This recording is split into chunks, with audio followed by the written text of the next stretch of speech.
Hello friends, welcome to our channel target for excellence. दोस्तों, मैं सुखदीप चतुर्वेदी आपका हार्दिक अभिनंदन व स्वागत करता हूं। दोस्तों, आज की क्लास में हम मनोविज्ञान से रिलेटेड फैक्ट के जो बहुविकल्पीय प्रश्न हैं उसको लेकर आपके समक्ष प्रस्तुत हुए हैं दोस्तों, जो कि आपके एग्जाम ऑफ व्यू से बहुत ही इंपॉर्टेंट है। पेन और कॉपी के साथ बैठिएगा। जो भी क्वेश्चन आपके लिए इंपॉर्टेंट लगे, ठीक है, जो भी क्वेश्चन आपके लिए इंपॉर्टेंट लगे बच्चे, उसको राइट डाउन करते हुए चलिएगा। अगर आपको लगता है कि ये वीडियो, ये कंटेंट हमारे लिए यूजफुल है, तो इसको अधिक से अधिक लोगों के साथ शेयर कीजिएगा। अधिक से अधिक लोगों के साथ इसको शेयर कीजिएगा बच्चे, क्योंकि आपका एक शेयर क्या होगा बच्चे, राष्ट्रीय हित में होगा बच्चे, ठीक है, राष्ट्रीय हित में होगा। तो चलते हैं, क्लास को स्टार्ट करते हैं। पहला जो क्वेश्चन है बच्चे, आपका पहला क्वेश्चन है कि अधिगम व्यक्ति के दृष्टिकोण, ठीक है, व्यक्ति के दृष्टिकोण, सोच एवं व्यवहार में बदलाव लाता है। ठीक है, जैसा कि आपके स्क्रीन पे दिखाई दे रहा होगा कि अधिगम जो है व्यक्ति के दृष्टिकोण, सोच एवं व्यवहार में बदलाव लाता है। निम्न में से कौन सा परिवर्तन, ठीक है, कौन सा परिवर्तन अधिगम का परिणाम नहीं है। ठीक है बच्चे, अधिगम का परिणाम नहीं है। ऑप्शन आपसे कह रहा है मानसिक परिवर्तन। ऑप्शन नंबर ए आपका है मानसिक परिवर्तन। ऑप्शन नंबर बी है आपका सामाजिक परिवर्तन। ऑप्शन नंबर सी है आपका शारीरिक परिवर्तन। और ऑप्शन नंबर डी है बच्चे आपका नैतिक परिवर्तन। ठीक है बच्चे, तो यहाँ पे कह रहा है कि देखिए क्वेश्चन में नहीं शब्द का, ठीक है, नहीं शब्द को प्रयोग किया गया है। इस पे फोकस कीजिएगा। सीटेट के जितने भी एग्जाम आते हैं, ये छोटा सा शब्द उस पूरे क्वेश्चन को क्या करता है, हिला देता है। ठीक है बच्चे, नहीं है। आपसे पूछ रहा है कि अधिगम के दृष्टिकोण से व्यवहार में बदलाव, ठीक है, व्यवहार और सोच में क्या करता है, बदलाव लाता है।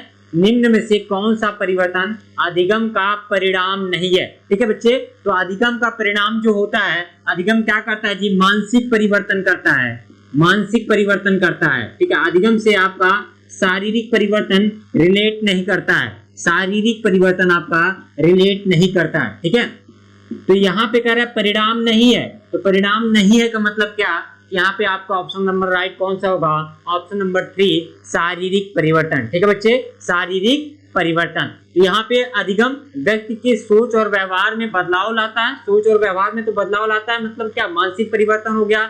व्यवहार में परिवर्तन लेके आएगा तो वहां पे सामाजिक भी परिवर्तन हो जाएगा। सामाजिक परिवर्तन अगर हो रहा है तो नैतिक परिवर्तन होना वहां पे, ठीक है, नितांत आवश्यक होगा। तो यहाँ पे जो आपका अधिगम है वो शारीरिक परिवर्तन का परिणाम नहीं है। अधिगम शारीरिक, अधिगम के, ठीक है, अधिगम में आप शारीरिक परिवर्तन को लेकर नहीं चलते हैं। तो यहाँ पे ऑप्शन आपका कौन सा राइट होगा बच्चे, शारीरिक परिवर्तन। ठीक है बच्चे, चलिए आगे क्वेश्चन पे चलते हैं। आगे का जो क्वेश्चन है आपका, देखिए आगे का क्वेश्चन है आपका, शिक्षण एक प्रक्रिया, ठीक है, शिक्षण एक प्रक्रिया है। ठीक है, शिक्षण एक प्रक्रिया है। कैसी है, त्रिस्तरीय प्रक्रिया है जिसके अंतर्गत आता है। ठीक है, शिक्षण एक प्रक्रिया है जो एक त्रिस्तरीय प्रक्रिया है जिसके अंतर्गत आता है। ऑप्शन नंबर ए आपका कह रहा है छात्र, ऑप्शन नंबर बी आपसे कह रहा है, ठीक है, शिक्षक, ऑप्शन नंबर डी आपसे कह रहा है, ठीक है, ऑप्शन नंबर डी कह रहा है उपरोक्त सभी या ये सभी। ठीक है, देखिए शिक्षण एक प्रक्रिया है, ये तो हम लोग जानते हैं क्या है, शिक्षण एक प्रक्रिया। ठीक है, शिक्षण एक क्या है बच्चे, प्रक्रिया है। इस कथन को किसने कहा था, जिसमें 3 फैक्ट आते हैं बच्चे, छात्र, शिक्षक और पाठ्यक्रम। इस फैक्ट को कहने वाले मनोवैज्ञानिक कौन है, मनोवैज्ञानिक कौन है बच्चे, ठीक है, जॉन डेवी है, जिन्होंने बताया था कि शिक्षण की प्रक्रिया में बच्चे छात्र का होना आवश्यक है, शिक्षक का होना आवश्यक है, साथ ही साथ छात्र एवं शिक्षक जिस पे एक्टिविटी करेंगे, जिस चीज को लेकर वो चर्चा करेंगे, उस पाठ्यक्रम का होना आवश्यक है। तो यहाँ का क्वेश्चन आपको जो है, शिक्षण एक प्रक्रिया है, एक त्रिस्तरीय प्रक्रिया है जिसके अंतर्गत नहीं आता, जिसके अंतर्गत आता है, ये कह रहा है बच्चे। तो इसके अंतर्गत आपका ऑप्शन नंबर डी आएगा, उपरोक्त सभी आएगा। किसके अनुसार बच्चे, जॉन डेवी के अनुसार। जॉन डेवी ने स्टेटमेंट दिया था कि शिक्षण की प्रक्रिया में, ठीक है, 3 फैक्ट आवश्यक होते हैं, छात्र, शिक्षक और पाठ्यक्रम। तो यहाँ पे आपका ऑप्शन नंबर कौन सा राइट हो जाएगा बच्चे, ऑप्शन नंबर डी। ठीक है, चलिए आगे चलते हैं।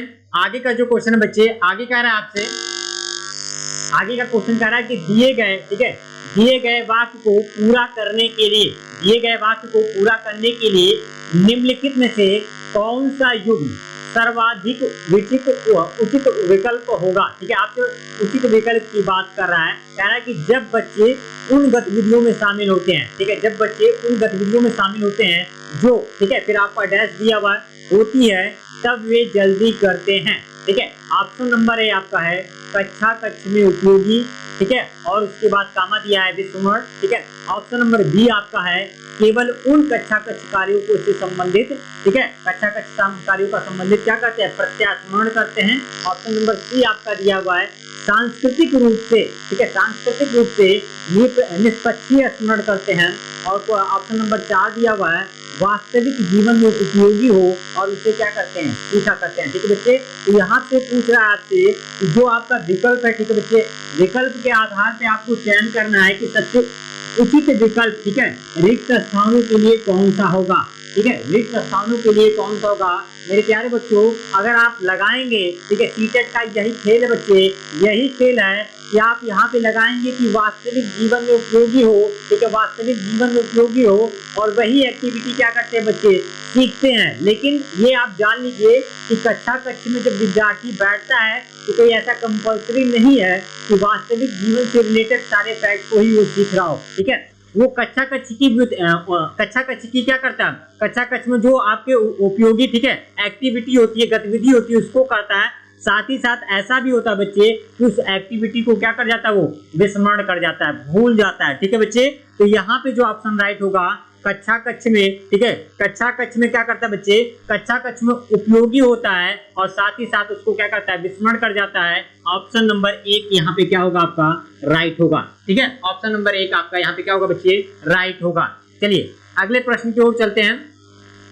अगला जो प्रश्न है बच्चे आपसे कह रहा है, ठीक है, बहुत ही इंपॉर्टेंट क्वेश्चन बच्चे, इससे क्वेश्चन जरूर आता है, ठीक है बच्चे, इसको राइट डाउन कर लीजिएगा, बहुत ही इंपॉर्टेंट क्वेश्चन है बच्चे। जब पूर्व का अधिगम, ठीक है, पूर्व का अधिगम नई स्थितियों के सीखने में, ठीक है, बिल्कुल हस्तक्षेप नहीं करता है, बिल्कुल हस्तक्षेप नहीं करता है, बिल्कुल प्रभावित नहीं करता है, तो यह कहलाता है, ठीक है। आपसे पूछ रहा है अधिगम का शून्य स्थानांतरण, ठीक है, अधिगम का निरपेक्ष स्थानांतरण, या हम कह लें अधिगम का सकारात्मक स्थानांतरण, फिर आपसे पूछ रहा है अधिगम का नकारात्मक स्थानांतरण, ठीक है बच्चे।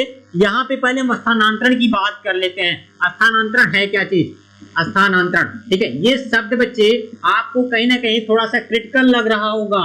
मतलब क्या है बच्चे, जब हम पूर्व ज्ञान का प्रयोग किसी नए ज्ञान को सीखने के लिए उपयोग में लाते हैं, उसका स्थानांतरण करते हैं, तो वही चीज यहाँ पे क्या होता है बच्चे, स्थानांतरण होता है, ठीक है, स्थानांतरण होता है। यहाँ पे आपसे कह रहा है कि जब पूर्व का, ठीक है, जो अधिगम है वो नई स्थितियों के सीखने को बिल्कुल प्रभावित नहीं करता, तो यह कहलाता है। अगर हम बात करते हैं शून्य स्थानांतरण की, ठीक है, देखिए स्थानांतरण का प्रतिपादक किसने किया, अधिगम के स्थानांतरण के प्रतिपादक जो थे आपके, वो थार्नडाइक महोदय थे। थार्नडाइक महोदय ने अधिगम के स्थानांतरण के सिद्धांत का प्रतिपादन किया था, और इस सिद्धांत के अनुसार उन्होंने अधिगम के स्थानांतरण को 3 फैक्ट में बांटा, ठीक है। एक आपका शून्य स्थानांतरण हो गया, एक आपका सकारात्मक स्थानांतरण हो गया, और एक आपका नकारात्मक स्थानांतरण हो गया।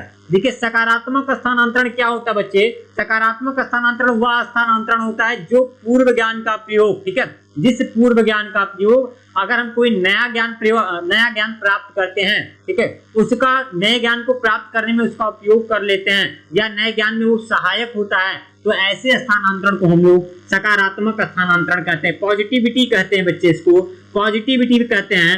मतलब क्या, आपके पूर्व ज्ञान का उपयोग हमने कब किया जी, नवीन ज्ञान के साथ उसको स्थापित कर लिया। जैसे हम कह दें कि एक बच्चा साइकिल चलाना जानता होगा तो वो आसानी से स्कूटर को भी कर सकता है, चला सकता है, मतलब अपने पूर्व ज्ञान का प्रयोग स्कूटर में, ठीक है, वो प्रयोग कर सकता है।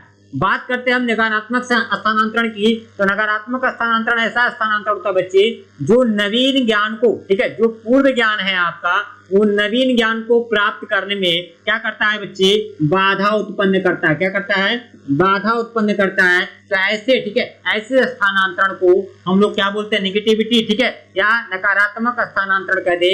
जैसे हम एग्जाम्पल के तौर पे कह सकते हैं, ठीक है, अगर कोई बच्चा आर्ट से पढ़ा हो, ठीक है, आर्ट से पढ़ा हो या आर्ट साइड का बच्चा हो और उसे गणित पढ़ाने के लिए कह दिया जाए, या गणित जब वो पढ़ाता है, ठीक है, या गणित पढ़ाने में उसकी क्या आती है, बाधा आती है, तो यहाँ पे नकारात्मक स्थानांतरण का मतलब जो आपका पूर्व का ज्ञान है, ठीक है, वो नवीन ज्ञान को प्राप्त करने में क्या करता है, बाधा उत्पन्न करता है। तो ऐसे स्थानांतरण को हम लोग क्या कहते हैं, नकारात्मक स्थानांतरण। और अगर हम बात करते हैं शून्य स्थानांतरण की, तो शून्य स्थानांतरण जो आपका पूर्व का ज्ञान है वो ना नवीन ज्ञान को प्राप्त करने में सहायक हो, साथ ही साथ ना उसमें बाधा उत्पन्न करता हो, तो ऐसे स्थानांतरण को हम लोग क्या कहते हैं, शून्य स्थानांतरण कहते हैं बच्चे। तो यहाँ पे जैसे हम कह सकते हैं कि जिसको कबीर का दोहा याद है उसको आसानी से रहीम का दोहा भी क्या हो सकता है, याद हो सकता है। तो यहाँ पे पूर्व का ज्ञान नवीन ज्ञान के साथ सहायक और बाधा बनने की कोई एक्टिविटी नहीं आ रही है। तो यहाँ पे जो ऑप्शन राइट होगा बच्चे, कह रहा है कि जब पूर्व का अधिगम नई स्थितियों को सीखने को बिल्कुल प्रभावित नहीं करता बल्कि उसके साथ सामंजस्य मिला के चलता है, तो ऐसा स्थानांतरण आपका क्या होगा जी, सकारात्मक स्थानांतरण होगा। तो यहाँ पे आपका ऑप्शन राइट होगा, ऑप्शन नंबर 3, अधिगम का सकारात्मक स्थानांतरण। ठीक है बच्चे, चलिए अगले क्वेश्चन पे चलते हैं। अगला क्वेश्चन जो बच्चे इसको आपको होमवर्क पे करना है, ठीक है, अगली स्लाइड पे चलते हैं। इरफान क्या करता है, खिलौनों को तोड़ता है, ठीक है, कह रहा है क्वेश्चन में कि इरफान, ठीक है, इरफान क्या कर रहा है बच्चे, इरफान खिलौने को क्या कर रहा है, तोड़ रहा है।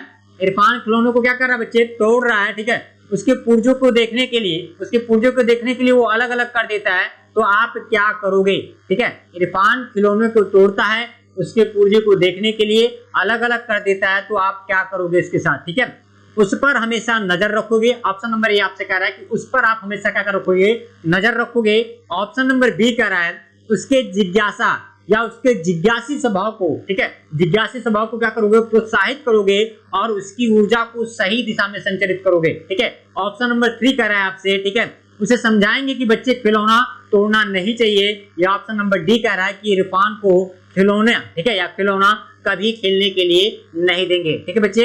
यहाँ पे आपको क्या करना है, कह रहा क्वेश्चन में कि इरफान क्या करता है, किसी खिलौने को तोड़ देता है और उसके कल पुर्जों को देखने लगता है। तो यहाँ पे जो ऑप्शन राइट होगा बच्चे कि उसके अंदर जिज्ञासा है कि ये खिलौना या आपका जो टॉय है ये किस प्रकार से एक्ट कर रहा है, किस प्रकार से क्या कर रहा है, रिएक्ट कर रहा है, वो देखने के लिए वो पुर्जों को अलग कर देता है। तो उसकी जिज्ञासा को आप बच्चे प्रोत्साहित करोगे और उसकी ऊर्जा को एक सही दिशा देंगे, एक सही दिशा देंगे। तो यहाँ पे ऑप्शन नंबर 2 आपका क्या होगा बच्चे, राइट होगा, ठीक है बच्चे। ऑप्शन नंबर 2 आपका क्या होगा, राइट होगा।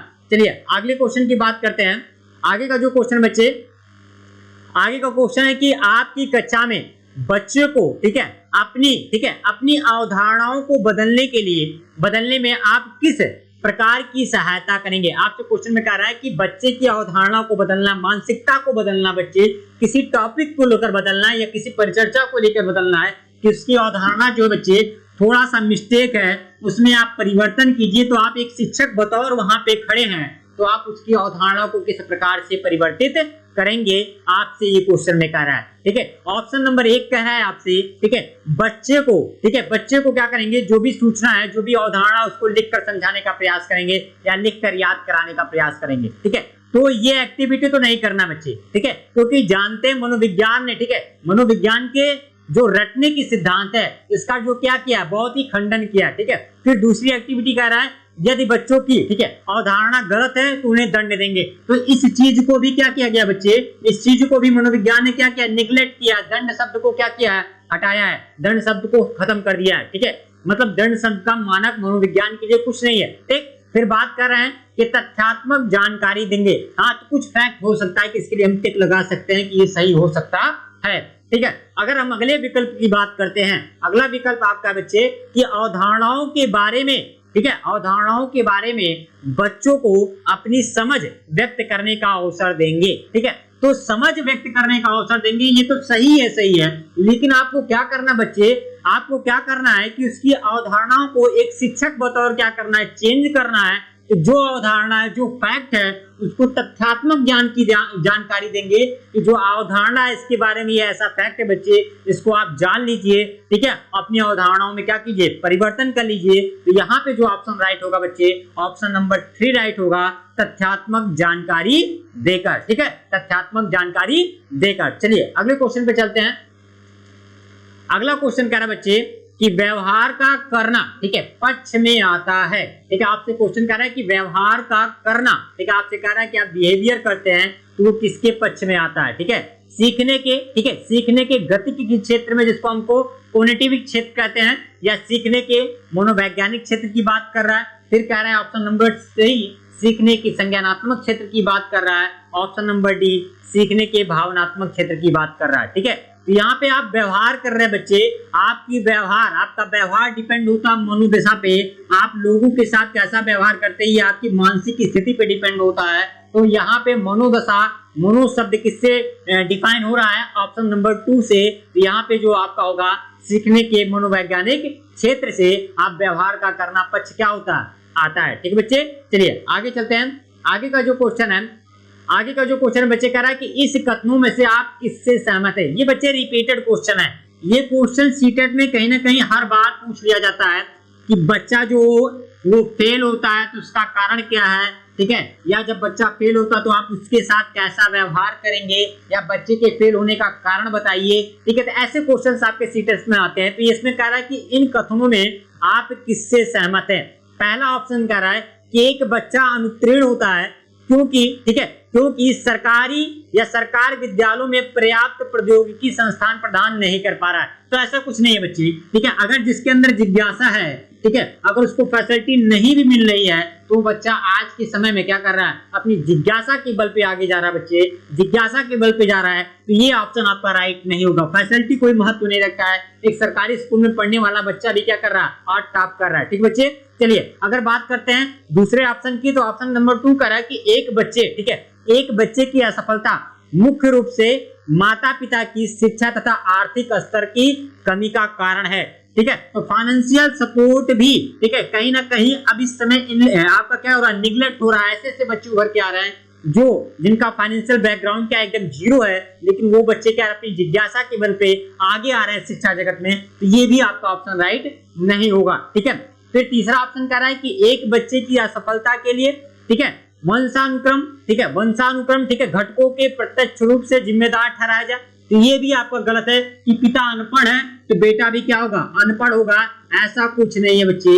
अगर उसके अंदर अंतर जिज्ञासा है, पढ़ने की जिज्ञासा, ललक है, तत्पर है पढ़ने पर, किसी चीज को प्राप्त करने के लिए तत्पर है, तो ये वंशानुक्रम वाला फैक्ट भी क्या हो जाएगा, आपका गलत हो जाएगा। ठीक है, फिर अगला जो ऑप्शन कह रहा है आपसे, ठीक है, अगला ऑप्शन क्या कह रहा है कि एक बच्चे की असफलता व्यवस्था तथा बच्चे के प्रति प्रतिक्रिया का जो प्रतिबिंब होता है वो चीज होता है कि मतलब आप बच्चे के साथ किस प्रकार से फेस करते हैं। अगर वो फेल हो जाता है या किसी एक्टिविटी को करने में असफल हो जाता है तो आप उसका प्रतिबिंब कैसा बनाकर उसको दिखाते हैं, ये डिपेंड करता है। ठीक है, तो यहाँ पे जो ऑप्शन राइट होगा कि असफलता व्यवस्था, पहला चीज आप असफल होने का कारण जानेंगे कि क्यों ये असफल हुआ, और उसके प्रतिबिंब को किस प्रकार से आप दिखाते हैं, बच्चे के समक्ष प्रस्तुत करते हैं। तो यहाँ पे ऑप्शन जो राइट होगा, ऑप्शन नंबर 4 राइट होगा।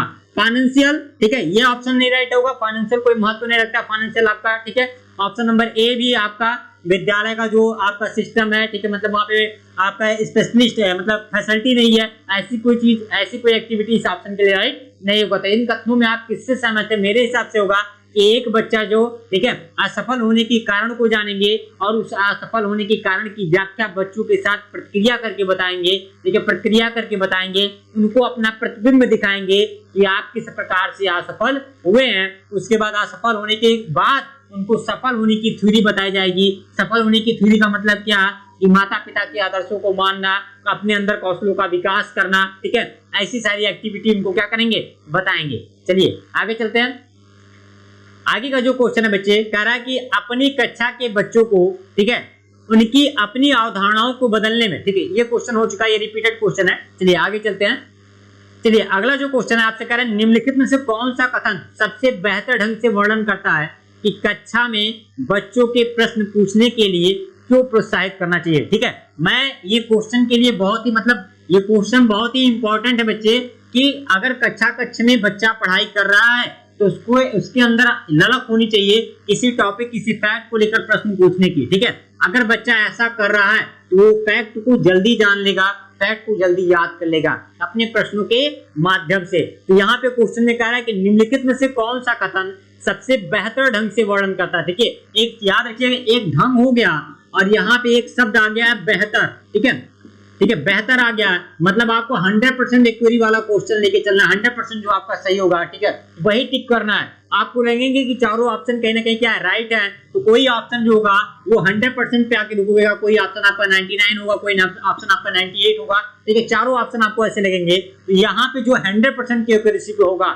उसको आपको टिक करना है। कह रहा है कि निम्नलिखित में से कौन सा कथन सबसे बेहतर ढंग से वर्णन करता है कि कक्षा में बच्चों को प्रश्न पूछने के लिए प्रोत्साहित करना चाहिए। ठीक है, इससे पहला ऑप्शन दे रहा है कि प्रश्न बच्चों की जिज्ञासा को क्या करता है, बढ़ाता है। ठीक है, चलिए आगे चलते हैं। आप यही पढ़ के यहाँ पे टिक मत लगा दीजिएगा कि बच्चा अगर प्रश्न करता है तो उसकी जिज्ञासा बढ़ेगी, यहाँ पे टिक मत कीजिएगा, और आगे भी ऑप्शन आप पढ़ लीजिए। ठीक है, आगे के भी ऑप्शन पढ़ लीजिए। आगे का जो ऑप्शन है उसमें कह रहा है कि जिन चीजों के बारे में बच्चे नहीं जानते हैं उनके बारे में, ठीक है, उनके बारे में आप विचार करवाकर उन्हें यह महसूस करवाएंगे। ठीक है, चलिए ये ऑप्शन कुछ इससे डल है। ठीक है, चलिए आगे चलते हैं। कह रहा है कि प्रश्न अननोन क्रियाओं के द्वारा अधिगम को आगे बढ़ाते हैं, साथ ही साथ उसमें संकल्पात्मक स्पष्टता की दिशा को क्या करते हैं, बढ़ाते हैं। तो ये ऑप्शन कहीं ना कहीं हमारे हिसाब से 100% एक्यूरेसी पे आके खड़ा हुआ है। अभी हम एक एग्जांपल के तौर पे आपको बताते हैं। और ऑप्शन नंबर 4 कह रहा है कि कौशलों का विकास करता है, तो ये है ही।